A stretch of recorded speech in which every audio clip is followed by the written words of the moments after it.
We decided here at Middlesex to take a look at democracy. It's been in the news, you can't listen to the radio without hearing the word, everybody's got a different take on it. So we thought, let's get experts from across the whole range of, the spectrum, just to see what we can bring to this discussion. Democracy is more than one person, one vote. It's got to do with the feeling that there is a covenantal bond between us, that all of us as members of society are implicated when people are poor, when people are sick. I can't be free if other people are deprived of their freedom.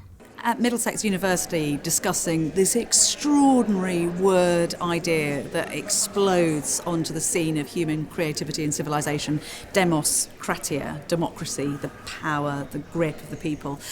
This is something which appears in the 5th century in the city-state of Athens, and you cannot underestimate how heart-stoppingly, stomach-churningly, mind-blowingly radical this is a concept, because up until now you've had people controlled by kings, by tyrants, by religious dynasties, by the best, Aristos, the aristocracy, and now people, goat herds, soldiers, perfumiers, road sweepers are all sitting or standing next to one another in the Democratic Assembly deciding how they should live their own lives. We've heard about young people getting engaged, young people having to move towards Parliament, towards government and be the ones to get involved.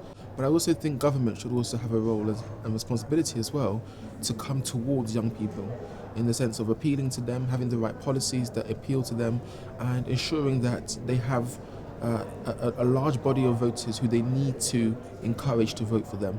Decisions that are made for them affects them, and if you're removed from that decision-making process, you've ultimately lost out on your chance to make a decision and bring about a longevity change.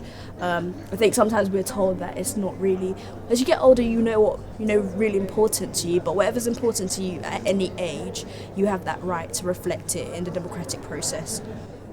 I think that there's so much divisiveness in society now, fostered by the tabloids, sort of making villains out of particularly the vulnerable groups like the disabled, the elderly, the young.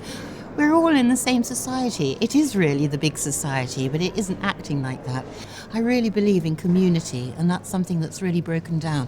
And I'd really like to see that restored with everybody from every background, every age group, able, disabled, all joining together in a community. It's a sense of the common good. And we have to educate people for that. You can't take it for granted.